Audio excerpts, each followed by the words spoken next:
दोस्तों, महर्षि वाल्मीकि ने कहा था, हताश न होना ही सफलता का मूल मंत्र है और यही परम सुख है।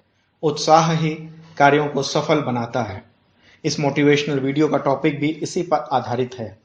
तो सुनते हैं मोटिवेशनल स्पीकर व सीनियर जर्नलिस्ट दिनेश पाठक की जुबानी। दोस्तों, बने रहिए हमारे साथ और अभी तक अगर आपने सब्सक्राइब और नोटिफिकेशन बेल का आइकॉन ऑन नहीं किया है तो प्लीज ऑन करिए। ऐसा करने से नए वीडियो के नोटिफिकेशन आपको सबसे पहले मिला करेंगे। आपने प्रतियोगी परीक्षा दी, सफल नहीं हुए तो निराश न हो, दोबारा परीक्षा दें। इसे असफलता या अयोग्यता भी न माने। हमेशा लक्ष्य पाने में छोटी छोटी बाधाएं आ ही जाती हैं।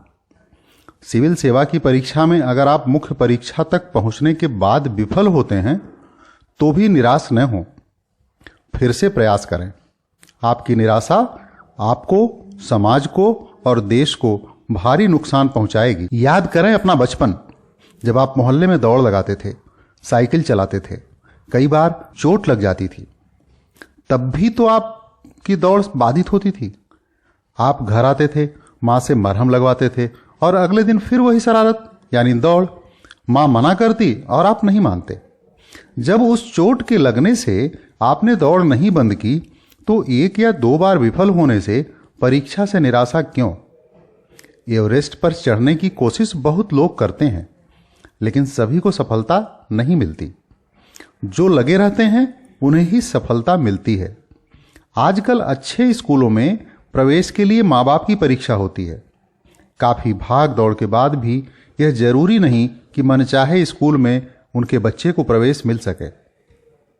तो क्या बच्चे का दाखिला दूसरे स्कूल में कराना उचित नहीं होता? क्या माता पिता निराश होकर अपने नन्हे मुन्ने को घर में ही रख लेते हैं, स्कूल नहीं भेजते? जवाब है, हर हाल में भेजते हैं। आप सोच रहे होंगे कि मैं क्या कहना चाहता हूं। दरअसल सुभाष और संतोष इसके कारक हैं। सुभाष ने पहले ही प्रयास में सिविल सर्विसेज में मुख्य परीक्षा पास कर ली, लेकिन साक्षात्कार में सफलता हाथ नहीं लगी। अब वह परेशान है, दोबारा परीक्षा में बैठने को राजी नहीं। संतोष ने तो हद ही कर दी, वह तो परीक्षा दिए बिना ही निराश होकर घर बैठ गया। संतोष ने जिस परीक्षा के लिए प्रार्थना पत्र भेजा था वह पद निरस्त कर दिए गए।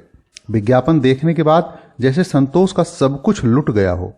सुभाष और संतोष तो मेरे जानने वाले हैं। ऐसे न जाने कितने नौजवान मौजूद हैं समाज में जिन्हें निराश होने में समय नहीं लगता। उन्हें दोबारा उत्साहित करने में घर परिवार के लोगों को खासी मशक्कत करनी पड़ती है।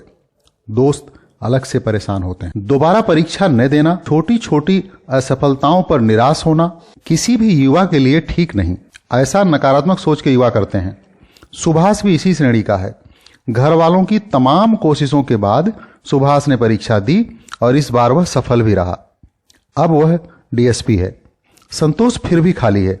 बमुश्किल उसमें कुछ ऊर्जा आई है। क्या कर पाएगा समय बताएगा। यहां मसला संतोष का नहीं है, उसके जैसे न जाने कितने युवा भटक रहे हैं। मेरा कहना है कि सफलता असफलता किसी के हाथ में नहीं है। युवा का काम है सच्ची मेहनत करना, पूरी तल्लीनता के साथ पढ़ाई करना, सही समय पर प्रतियोगी परीक्षाओं के फॉर्म भरना और उन्हें भेजना, समयबद्ध परीक्षा की तैयारी करना। अगर सब कुछ सच्ची निष्ठा से करेंगे तो कोई कारण नहीं कि सफलता न मिले। अगर इसमें कहीं बाधा आई है तो तय माने कि कहीं कोई चूक हुई है, लेकिन निराश न हो। समीक्षा करें कि परीक्षा में चूक कहाँ हुई। यदि न पकड़ में आए तो अपने किसी शिक्षक या दोस्त के साथ बैठकर कमियां तलाशें। जैसे ही पता चल जाए उसे दूर करने की दिशा में प्रयास करें, नए जोश खरोश से। यदि नियमबद्ध तरीके से और पूरी निष्ठा, लगन और सफल होने के लिए ही पढ़ाई शुरू की तो इस बार सफलता आप ही के हाथ लगेगी, जरूर लगेगी। छोटी मोटी बाधाएं फिर भी आती हैं तो चिंता न करें, निराशा छोड़ें। इस आशा और विश्वास के साथ जुटें कि परीक्षा में आपको ही अव्वल आना है, तो शुरू हो जाएं आज और अभी से, कहीं समय बर्बाद न हो जाए।